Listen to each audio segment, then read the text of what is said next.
Who is with Vinny Fiorenza? There's a lot he doesn't know. There's a lot he wants to know. This is a podcast where he tries to learn from people who know things he doesn't.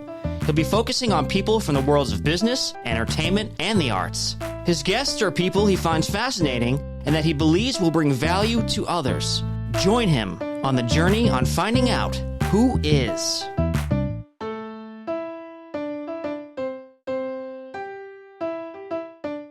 People talk about, when they becoming a model and all that sort of thing. I can't take any credit for it. I just wear the costume. My parents did all the hard work, right? I met Andy Warhol and we became friends. I probably had like 5-6 dinners with him. The type of group I was involved with was kind of a doomsday cult. The group I was involved with has a little bit to do with how fucked up I feel about myself. I got this job for an underwear. I arrived there. They said, oh, and by the way, we're going to have to stuff you. My face is not even in the shot. Like it's just my crotch. We're here with the one and only Hoyt Richards. Thanks for coming out, man. This is going to be a fun one. Give us the scoop. Where are you from? Give us the Hoyt Richards story. Okay, well, I'm from Philly, outside of Philly, an area called the Main Line, which is kind of an area which is kind of preppy and kind of old money, kind of has a reputation that way. A lot of, I went to public school, then I went to private school. One of 6 kids. It's a great place to grow up. It's a great place to kind of get your kids educated. But it's kind of a bubble. I know what that's like. Yeah. And I think being one of 6 kids, you're always kind of fighting for some form of identity. I was a middle kid. They always say the middle kids struggle. So I guess I kind of fit into that category. And then my cousins lived just 2 doors down. So they had 4 kids. So I basically grew up in a family of 10, all like towhead blonde, tribe of us. We'd all spend our summers up in Nantucket. It was a really, really great kind of childhood from that point of view. I played sports. There was a lot of demand to do well at school. Where'd you go to school? I ended up going to college at Princeton in New Jersey, so I didn't go too far.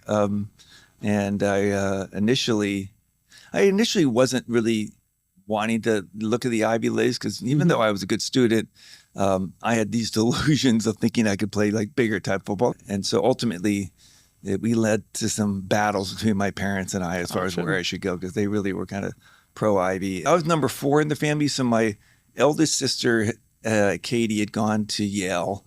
My next sister, number 2, she went to Mount Holyoke, which is where my mother went up in New England. Then my brother in front of me went to Princeton, and then I ended up going to Princeton. The mother below me, Christian went to Duke, and Garth went to Cornell. So it's a pretty good lineup. My parents said that pretty solid. Yeah, they did. What was the line you said before this? Well, no, I mean, people talk about when they becoming a model and all that sort of thing, and I'm like, well, I just really. I can't take any credit for it. I just wear the costume. My parents did all the hard work, right? I love that. So it's fun. I get it. So you were mentioning before you spent your summers out in Nantucket. Yeah. What was that like? When did you guys start doing that? Nantucket is an incredibly nostalgic place for our family. And we have a great history because my dad went up on his 3rd date with my mother to meet her and actually proposed this to her. On Nantucket, on the 3rd date. So this is a different era. And she says yes on conditions. She first says, how many kids do you want? And he's like, 4. And she's like, at least 4. And then, and she said, and you have to promise me that we come back to Nantucket every summer. And my dad has fulfilled that. My mother passed away, unfortunately, in 2003. But we have gone up to Nantucket every single summer. It's way too expensive. I can really only afford to go because my dad's got a place or my siblings I crash on a couch. I'm the couch server. But it's kind of a special place in that sense. Like I have a lot. The first girl I kissed was on. There you go. And so all these great memories of first beer I think I drank was on Nantucket. So this is the kind of start of my coming of age type stuff. Nice. That's great. How'd you get into the modeling stuff? And did anything happen that pushed you towards it? I think most models would probably say this. I didn't look in the mirror and think, oh, I should be a model. Like that was not even remote. Me either. Yeah. So that wasn't even on the radar. And I was kind of a gawky kid, so that's just not how I self-identified. What ended up happening was I was playing football at Princeton. Yeah. I was having shoulder issues because when I had been younger, I also did some gymnastics, and it kind of stretched out my shoulder ligaments because I used to do the rings. Okay. And so when I was playing offense, it was fine. But when I started to play a lot of defense and the tackling, just kind of literally, I would tackle someone wrong. My arm would go numb. Oh, yeah, I would have to shake my arm, try to back to life before the next play. And it was just becoming too common and too hard to manage. So the trainer basically said, you have to stop. And I went up to New York to see a doctor to get a second opinion. This is around my junior year. So it was actually the year when I really had a shot at starting. And so I kind of worked my way up the food chain to think like, oh, maybe I get the shot. But he said we'd have to operate because I basically had stretched ligaments of both shoulders. How are they now? Yeah. I can still partially dislocate them if it looks weird. No way. Yeah, it's like it's just something you live with and you manage. But like I can't fall asleep with my hands behind my head like that. Otherwise, I'll fall out. No Macarena for you. Yeah. And so basically he said, we can operate. We can't guarantee you'll get full mobility in the sense that you may not be able to reach all the way over your head. And I'm like, well, if I'm playing defensive back, I got to do that. So I kind of hit this crossroads, and that's when this guy I had met actually up on Nantucket, who was a friend of mine, who had been a model, said, have you ever thought about modeling or acting, and made that suggestion. And that's where I looked into it. Yeah, I mean, I think I was, 20, 21 years old at that time. And it's like, how do you make a decision when you're hitting a life crisis? So I was like, I thought, my whole identity was a football player. And then I'm like, well, if I can't be a football star, I guess I'll try to be a star of some sort. And that was literally the mentality I had of that. So I just kind of put my hat in the ring, and it kind of started to go from there. What was like one of the first gigs? I did a cover for Brides magazine, which is kind of where a lot of models started because they would use kind of green, newbies, but I got to do it with Kathy Ireland, who was this Sports Illustrated swimsuit model at the time, and I was just like, oh my God! Like, I mean, literally, I felt like I got to know her very well in my teenage years, and it's like, there she is, and so that was like this realization that, oh my God, this is like, kind of gave you a glimpse into the future. A glimpse of what it could be. And then I think the job I did even before that one was I got this job as for an underwear. It was called Bonjour underwear. They normally had made jeans, Bonjour jeans, but I get this call and I'm thinking, because I still had played football, I was in pretty good shape, and I'm all thinking, this is kind of cool. And I arrived there. And I quickly find out that my face is not even in the shot. Like, it's just my crotch. Perfect. Yeah. And then to make, matters worse, they said, oh, and by the way, we're going to have to stuff you. And I'm like, God. Are you kidding me? Like, so I've got this guy, and I'm just trying to be professional and just look up, and he's like taking tissue and just stuffing it in my... And luckily, it was a female photographer. So when I came out to set, she's like, oh, my God, what did you do to this guy's crotch? Like, so the picture that ended up on the back of buses, as it was, the back of buses was just all me, no stuffing. It was just, so luckily, at least I could come away with some dignity that way.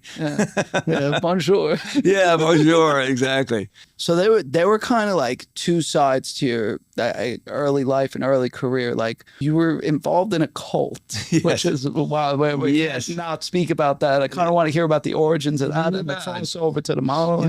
I find the most effective way to really frame it is to say to someone, I had a 20-year cultic relationship with a group. Okay. And the reason I prefer to say that, although that's not the way I always say it, is because you hear that word cult, and I would have been the same way if I hadn't had my experience. And you're so kind of ingrained from the media of what the trigger images that come to mind when you hear that word, like Jonestown or, the Charlie Manson, and you're just thinking like, what did you sacrifice babies? Did you kill people? Did you, did you guys commit suicide? So that it becomes a hole to dig out of, in a sense. And the reason I say that, when you say the word cultic relationship, people get a little more inquisitive, like, well, what does that mean? So a cultic relationship is a clinical term, and it basically stands for any kind of relationship, and it's usually referencing the most common form, which is a one-on-one relationship, where the person you've gotten involved with, you've come to care for them to the point where you are kind of seeking their love and approval, and unconsciously you've kind of put them in this kind of a authoritarian position. And that person, and luckily not everyone reacts this way, but certain people, when given that kind of power, they'll take that position and use it to control and possibly abuse you. Wow. And so what you experience being on the downside of that is no matter what you do, it never seems to be enough. No matter how hard you try, you're always kind of being diminished. And, most people find a way out of that relationship because it's obviously not a lot of fun, but what they don't recognize is how traumatic, that type of relationship is and how it leaves deep scars. I like to think of cults and cultic relationships as spectrums, so I would say on the one-on-one, kind of cultic relationship, the extreme of that would be the battered wife, where you have a conversation with someone who's hurting from their spouse, and you're looking at them telling these stories, and you're like, well, you're going to leave, right? And of course they say, no, you don't understand. He doesn't want to do it. It's my fault. Like if I wouldn't do these things that I do, then it wouldn't happen. Yeah. And so that's kind of the extreme version of that. And then obviously you have healthy one-on-one relationships. So every relationship is going to fall somewhere in that spectrum. The same thing on the group dynamic. Team sports is a very healthy dynamic, right? You learn to work together, and actually you find out that by pulling your weight and staying in your lane, the team wins, and everyone's kind of being empowered on some level, and everyone's kind of considered to be, part of the team that really you win as a team, and it's really great. So the extreme version of the unhealthy one is like a Jonestown, where 900 people take Kool-Aid and die, or else they get shot. So we're all somewhere on those spectrums depending on these dynamics, and that's what I try to educate people about. Like these.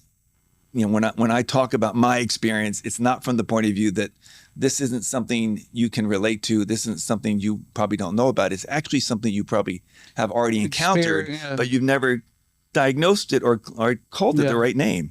And that's why I think these stories are important to talk about, because sometimes you need to see the more extreme version, which is kind of the version I went through. And they become teaching tools to recognize the more subtle version that you probably went through in your own life. Let's dive into it like just a little. I've heard this from Hoyt before, but like I would love to share this information with as many people as could hear it. Sure. So my guru or cult leader, as he became, his name was Frederick von Meers. Now, I came to find out that's a name years afterwards that his real name was Freddie Myers. He's from Brooklyn. But when I met him, he's Frederick von Meers with this very kind of affected accent, kind of, Dutch or German descent, had this whole false, whole persona and literally a whole like fabricated background. I mean, I don't know if you saw that show on Netflix, Inventing Anna, but it's like it's kind of like these kind of personality types just invent the person they want to be rather than who they were. They've got some form of kind of a self-loathing of their roots or whatever, so they develop this kind of coping mechanism to try to become who they want to be rather than who they are. And so when I met him, he was this guy that I had actually heard about because he was kind of, Nantucket's got a lot of eccentric people on the island, and he was one of the ones that, he never drove a car, but he was on a bicycle all over the place. And a lot of people do that in Nantucket because you can ride red flag. You can ride a bike everywhere. And I lived, until I could drive, I lived on a bike, and you can go anywhere. Yeah. It's a small island, right? So, but he was friends with my friend group at that time. But he was older? Yeah, so we're all in our teens. He was in his like mid-30s, so he's like 20 years older. And so I'd heard that there was this guy on the island who was kind of a flashback to the 60s. Not necessarily hippie, but he was into Eastern philosophy and ancient civilizations and astrology and all this sort of stuff. So, I didn't necessarily have an avid interest in that, but I was curious about that sort of stuff. So he literally just sits down next to me on the beach one day. I mean, I'm just there, my friends are there, and he puts his towel down and he immediately starts engaging me in a conversation. And I start thinking, oh, this must be the guy I've heard about. And what I remember more than anything was he just kind of talked to me like an adult. So it wasn't ever talking down to me like I was just a teenager. I was, 16. But I really appreciated that. And then he would, looking back on it now, I recognize he was very effective at doing certain techniques of, in the sense that he would say to me like, oh, well, you're very smart, so you'll understand this. And then he'd go on this kind of diatribe.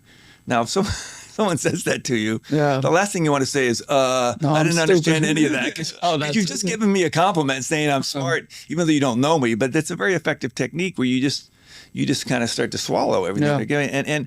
And it wasn't that he did some sort of kind of hardcore, press, like grooming thing, at that point. Because as I try to explain to people, when I met him, he hadn't really developed a so-called cult following yet. So under my involvement in knowing this guy, I watched it become a cult. Explain a little bit about that development. I would just see him on Nantucket around, and then he was always throwing parties. So he invited me to come to a party. Nice.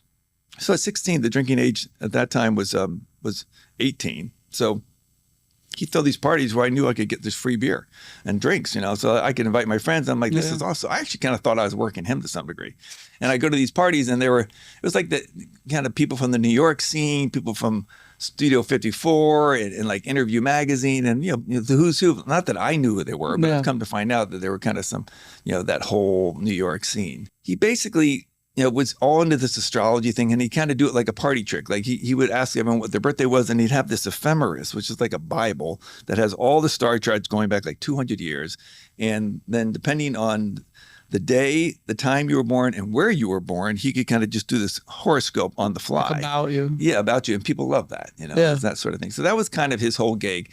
And but he just seemed to be a kind of a social animal. And so there wasn't any hardcore indoctrination going on. Yeah. But then when I got into Princeton, and I was nearby New York, because he spent his main in New York, and then he come to Nantucket for the summer. So once I let him know that I was coming to be in Jersey, he's like, "Oh, you must come up to New York and meet my friends, and we'll take you to Studio 54." So at this point now, I'm like 18, 19, and I'm like, wait, so I get to go into New York and go to Studio 54? And even my other friends, like from the freshman football team, I'm like, I got this guy in New York who's going to get us into Studio 54. Because I mean, what's the chance you get to do that as a teenager? Yeah, right? Like impossible to get in. So that was the step that I encountered, was first initially meeting him in Nantucket, where I would meet him in a social environment like these parties, it's Brooklyn, but not necessarily recognizing there was an entourage. In New York, when we go to these Studio 54 parties, then I could see there he had this kind of little group, not big, but it was a kind of an entourage.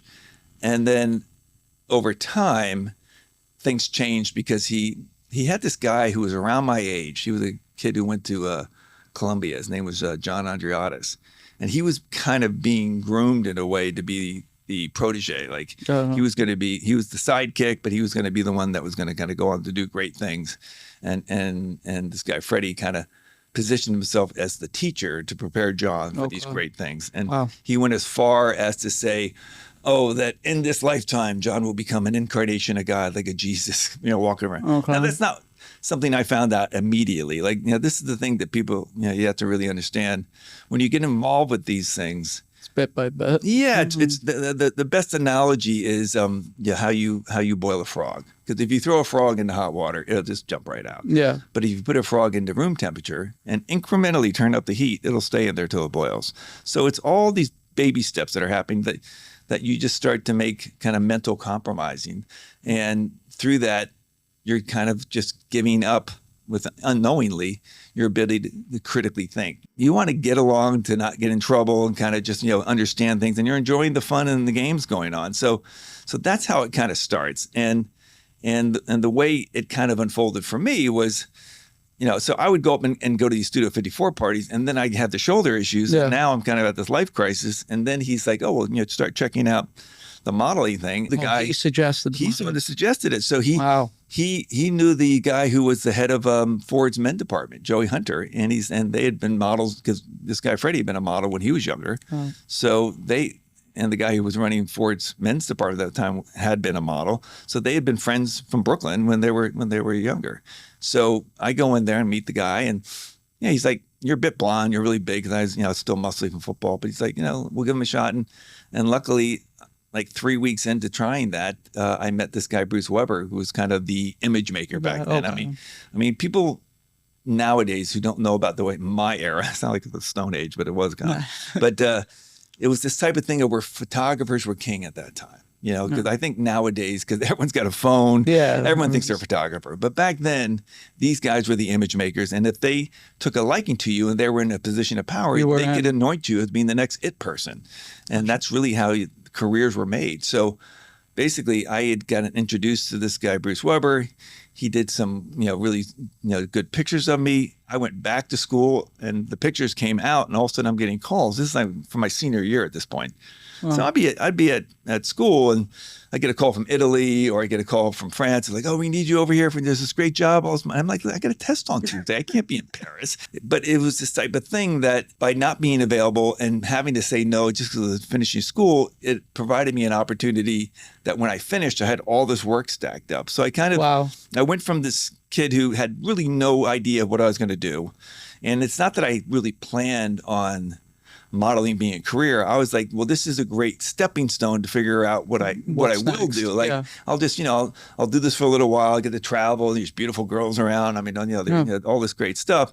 So that was kind of my initial thinking was, well, let me, until I figure out really what I want to do, then I'll do this. And I think that's an important part is that one of the reasons I was vulnerable to get involved with something like this is because I really didn't have a game plan. Yeah. And I tell people, like, getting involved with any sort of destructive group like this, it's kind of a perfect storm. You have to be at a point in your life where you're searching for answers or looking for a purpose or that sort of thing.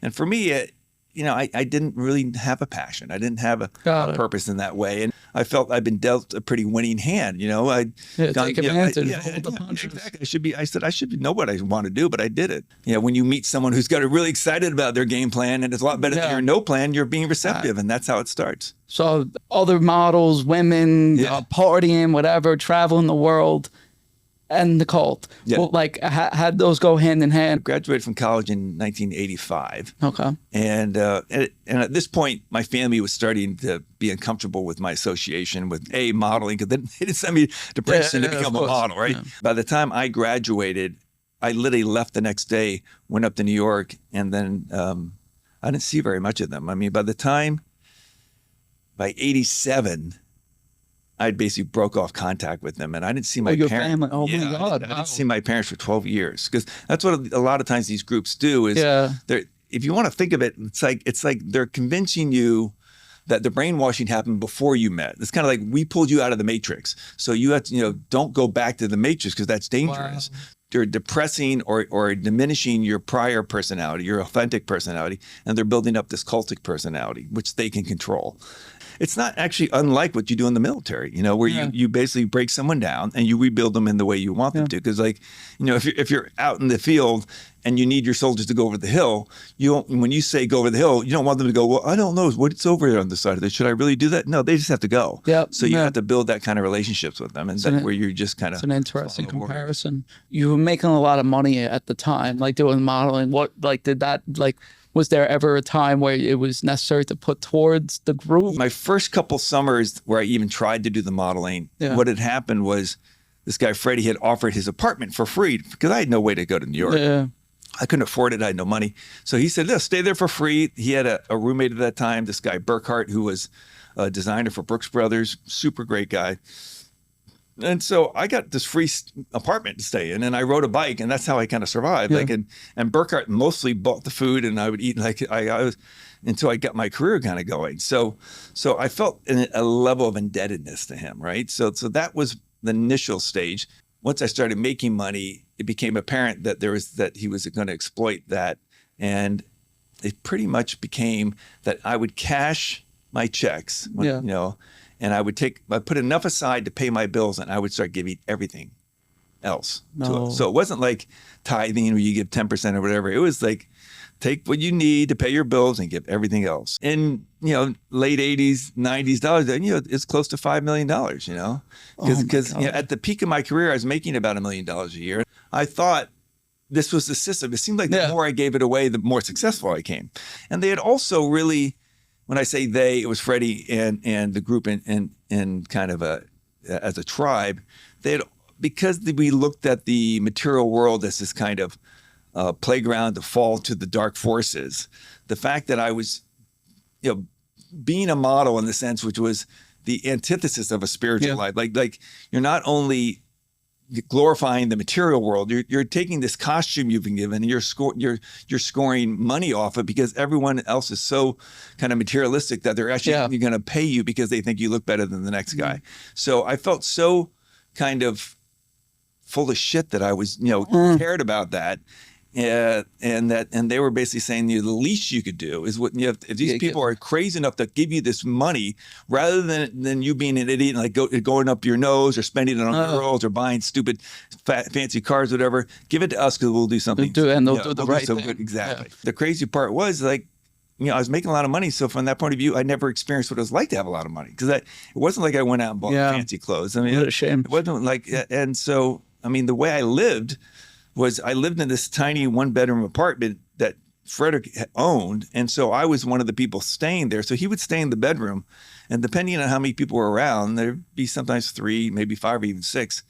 We'd roll out these 1-inch futon mats and sleep on the floor, and it was like a ashram that way. In this apartment that I'm not only paying for, but giving everything I have, to I don't have my own bedroom. I only have like a 3-by-3 foot space in the closet, which is mine, and I got like my model portfolios and some clothes and stuff. The rest of it was just communal. And it was literally even at the peak of my career. I mean, I'd be jumping off the Concorde. I'd just been in a 5-star hotel, been in some exotic location. I come back to the apartment there, roll out my mat and go to sleep. About the double life, give me some of the, I don't know, crazy spots that you've been to, people you've seen, who you bumped into. Give me the fun. At Studio 54, I met Andy Warhol and we became friends. I probably had like 5-6 dinners with him.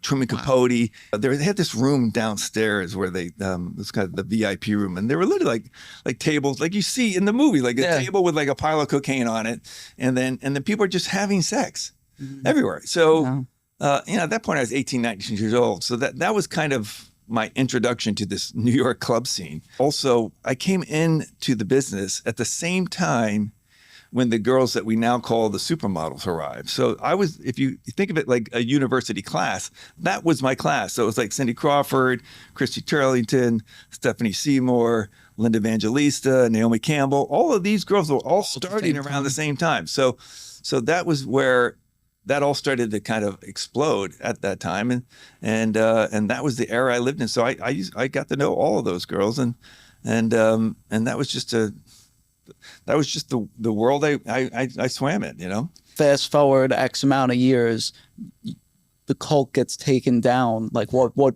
part did you play in that?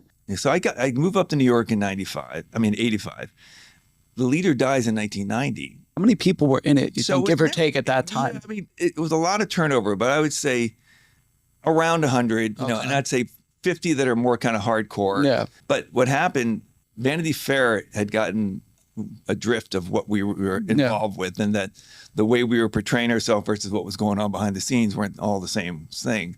And so they were doing this big expose on it, and they had gotten this guy Freddie to do the interview under the guise that they were doing this article on all the great spiritual teachers in the country, and they had heard great things about him. Yeah. He's like, yeah, come.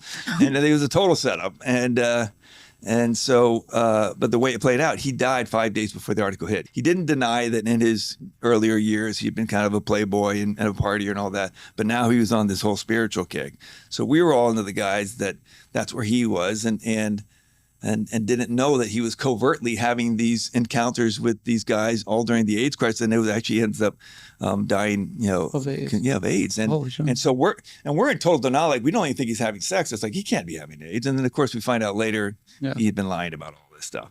And so you would have thought, and then Vanity Fair exposes this whole thing. My parents, it was a nightmare. I mean, listen. All your names mentioned. My name's mentioned. I mean, it's like the worst nightmare happening in front of you. And then, of course, because this guy Freddie had died, I'm the next closest thing to a public figure, and so they're coming after me. Like, I'm getting calls from the Phil Donahue show or Oprah saying, we hear you're running this thing now. You want to talk? I'm like, first of all, I'm not running it. Secondly, I'm not talking to anyone about this because I don't know what's going on right now. The type of group I was involved with was kind of a doomsday cult. So they talk about like the end times are coming. What was the name of it? It was called Eternal Values. Okay. Kind of cheesy, but at the time we called it that. And EV, we would call it within the group. we had this compound that we were building down in North Carolina because Freddie was claiming when these end times would happen, the western mountains of North Carolina were going to be beachfront property. And so we had 4 years of stored food and gold and guns and all this stuff, waiting for, the end times. And after Freddie died, we kind of became, and we've been so exposed in the public eye in a negative way, we became kind of an underground operation and tried to stay off the radar. And for me, those are the rougher years because while Freddie was alive, he was really kind of giving me a lot of leeway because I was financing everything. And he kind of had me, he used to always say to me, he called me, my nickname was Lord H. And he's like, Lord H, you're just impossible. But, your generosity will always save you in the end. So I was just brainwashed into thinking like, as long as they keep giving the cash, I'll be okay. So, I continued to finance this group and it wasn't until like 1999, and this is approaching when he said the apocalypse is going to happen, right? So like around the turn of the century, that's when the shit's going to hit the fan. So meanwhile, I'm still bombing around, Europe and London, Milan, Paris, and I'm looking around and like, he had always said there were going to be all these storms and these governments were going to collapse and all this mayhem was going to, and none of that was happening. So I started to kind of, on some level, my critical thinking started to kick back in, and I'm thinking, well, if nothing else, the timeline's wrong, but I'm starting to have doubts, like even if it's going to happen, this stuff. And then I started to voice those things back within the group. And of course, the group was so entrenched in North Carolina, so deeply brainwashed to the point that anything that went against the EV narrative was considered to be like blasphemy, or I was being painted as a heretic. So they basically said to save me from myself, I had to stop modeling and I had to come there and come work down in North Carolina, which of course I was not thrilled about. I was still making money. I was still going around the world, but they enforced that. And basically one of the ways they did it, once I got down there, they shaved my head. So I couldn't model. I mean, bald was not beautiful back at that time and era. And I was, forced to be the first one up, the last one to bed, do every type of labor that no one else wanted to do, all the pain in the ass stuff, and do it with this incredible smile and sense of gratitude that I was able to help out my spiritual family in this way. Questions and the guy who provided. And so, I really struggled with it. I'm looking in the mirror, I look like a convict. I'm thinking to myself, God, if I had hair, I could be in London or Paris right now, doing some gig with Cindy Crawford, making 25 G's, kissing her, and here I'm scrubbing toilets. I guess I'm not spiritual because I'd really rather be over there. And so I would have to face this kind of verbal firing squad every night because I had been kind of resentful and resistant to my chores, and they would just go after it, and that went on for like 9 weeks. It wasn't even me thinking that they were bad. This is like the battered wife thing. Yeah. I was so convinced it was me, and I was so convinced that I was in essence this guy that was broken and unfixable. They were never going to stop because they were the true spiritual people. And so my way of processing it was, I can only in good conscience relieve myself of their presence so they can spend their time doing something a lot more constructive than screaming at me every night. Because it would go on sometimes for an hour or two to 10, 12 hours. So I left thinking if I relieve them of my dead weight, the group will succeed, and I'll grow my hair back, and I'll keep sending the money. And so I left, and it took me 3 times. They caught me twice. Yeah. But I finally got away, and it took me about almost 2 years of being through PTSD before I actually could consider the fact that maybe it wasn't just me.